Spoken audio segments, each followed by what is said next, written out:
Mamilos machucados ou sangrando. O que fazer para resolver esse grande problema? Aproveita e segue a gente aqui no nosso canal para você continuar seguindo esses temas tão importantes para você que está amamentando ou vai amamentar. Eu sou Bruna Martins, consultora internacional em lactação pela IBRCE, uma das idealizadoras da Três Cuidados Assessoria, trabalho há mais de 10 anos com amamentação e vim aqui falar um pouquinho sobre esse tema que gera muita angústia em quem amamenta ou quem vai amamentar.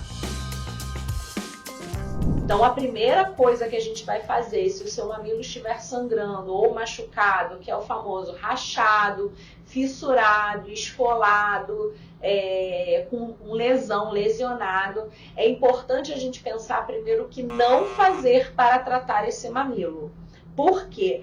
Porque se você fizer qualquer coisa que seja contraindicado, pode piorar a sua situação. Então, quando a gente pensa, por exemplo, Bruna, posso botar meu peito no sol para poder ajudar a cicatrizar? Na verdade, hoje a gente contraindica o uso da luz solar para cicatrização, porque nós temos os raios ultravioletas, que eles podem aumentar o risco de lesão de pele, ressecar a área da areola. Lembrando que na areola nós temos glândulas chamadas de tubérculos de Montgomery que vão hidratar essa área para manter protegida. Então, se a gente deixa muita luz solar ali ressecando essa área, pode facilitar o processo de lesão, de novas lesões ali naquele local, atrapalha o funcionamento dessas glândulas, então essas glândulas não conseguem hidratar de forma eficaz essa área.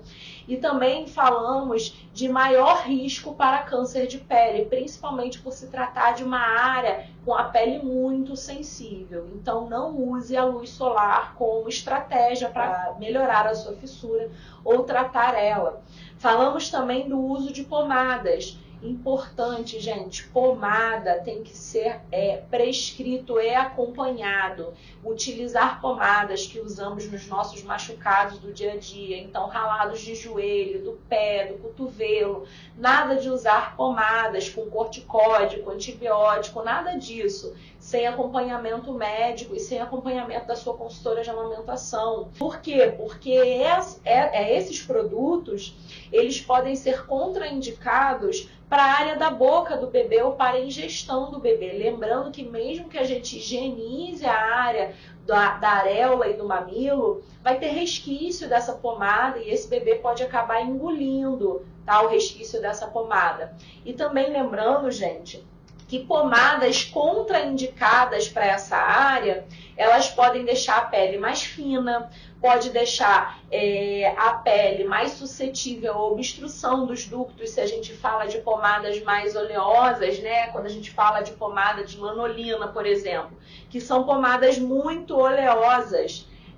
Elas têm muito óleo na composição delas, então elas aumentam o risco de obstrução de ducto. Então, quando a gente fala de uso de pomadas, a gente tem que pensar de forma muito cautelosa. Também falamos do uso de alimentos ali da área da mama, na área do complexo areolo-mamilar, né? No caso da areola e do bico, dessa parte mais escura da mama. A gente contraindica o uso de alimentos nessa área. Por quê? Porque alimentos, eles são potencialmente contaminados. Então, uma área que tem uma porta de entrada, ou seja, tem rompimento dessa barreira da pele, ou seja, está suscetível à entrada de micro-organismos indesejáveis. Então, se a gente usa casca de banana, casca de mamão, açúcar, café, banha, pedaço de carne, qualquer coisa ali naquela área, são alimentos potencialmente infectados. Então, você está colocando micro-organismos indesejados numa porta de entrada e esses micro-organismos, eles podem migrar, tá, para dentro da sua mama, pelos ductos, né, pelos canudinhos que saem da sua mama para o bico e do bico para dentro da mama. Então, esses micro-organismos, eles podem migrar aqui para dentro da sua mama e você fica mais suscetível a infecções na mama, como a mastite, por exemplo. Também lembrando da mesma coisa, do mesmo raciocínio que a gente tem com as pomadas, Os alimentos também deixam resquícios, por mais que a gente limpe, por mais que a gente higienize, tem resquício. E o bebê, quando deglute esses resquícios de alimento, o corpo dele não está pronto para digerir. Então pode levar a infecções intestinais, infecções gastrointestinais que podem levar a risco de morte esse bebê, porque a infecção em bebê recém-nascido é muito séria, gente. Ela mata com muita facilidade. Então é importante a gente ter muita cautela no que a gente vai usar nessa mama. Pensando também, tanto em pomadas como em alimentos que a gente precisa sempre tirar dessa área, a gente está falando de atrito. Quando a gente fala de atrito, a gente está falando de esfregar essa mama para poder tirar essas substâncias. Então, a gente está criando mais atrito e, consequentemente, mais risco de aumentar essa lesão e de aumentar a dor. Então, por favor, não usem pomadas de forma indiscriminada, não usem alimentos nas mamas, não faça banho de sol. Tá bom, Bruna, você já falou sobre tudo que a gente não tem que fazer nessa mama se tiver com o meu bico rachado ou sangrando. Agora eu preciso saber o que eu faço para tratar essa mama. Aproveita, gente, se inscreve aqui no canal, curte se você está gostando desse conteúdo, que a gente vai continuar esse vídeo aqui com muitas dicas muito importantes, tá bom? Então, quando a gente pensa também, gente, de tratar essa fissura, não só em tratamento medicamentoso, ou o que podemos fazer com essa mama, a gente tem também que pensar na dor que essa pessoa amamenta está sentindo. Tá bom? Essa dor, ela precisa ser valorizada, essa dor, ela precisa ser escutada. Então, se a pessoa está com dor e ela não está tolerando oferecer a mama, a pausa nessa amamentação também pode ser uma estratégia muito legal para essa pessoa poder voltar com mais tranquilidade e com menos dor na hora que ela for amamentar. Então, essa pausa, quando a gente fala de pausa na amamentação, a gente não fala de pausa de estímulo dessa mama, porque essa mama, ela vai continuar produzindo leite. Então, nós precisamos fazer um planejamento de ordenha regular dessa mama, ou seja, a cada 3, 4 horas, para não deixar essa mama ficar engurgitada, não deixar essa mama ficar empedrada. Então, você optando pela ordenha, você pode oferecer o seu leite por dispositivos seguros, como o copinho, por exemplo. Copinhos que já vendem dessa forma, de copinhos de amamentação, ou copinho de cachaça de vidro que você tem na sua casa, xicrinha de café, ou até a própria tampa da mamadeira. Você pode utilizar para oferecer esse leite ordenhado. Bruna, quantos ml do meu leite eu tenho que ordenhar para oferecer para o meu bebê? Isso quem vai determinar é o pediatra que está acompanhando o seu bebê. Então é importante conversar com o seu pediatra sobre a sua impossibilidade naquele momento de oferecer a mama, que vai ser importante para você dar essa pausa para conseguir voltar a amamentar com mais tranquilidade. Quando a gente fala também de fissura, gente, e sangramento, para o bebê não tem contraindicação ele mamar, mesmo que esteja fissurado, mesmo que esteja sangrando, não tem contraindicação para esse bebê. Mas é importante pensar muito no seu conforto, você precisa estar tranquila, você precisa estar confortável, você precisa estar sem dor para você conseguir focar no seu processo de amamentação. Tá bom? Então, a gente falou sobre o que a gente não deve fazer, a gente falou sobre a pausa também ela pode ser muito importante no seu processo de amamentação. E aí, o que a gente pode fazer se eu optar por continuar amamentando, mesmo sentindo dor e mesmo o meu mamilo estando fissurado ou sangrando? Quais são as estratégias?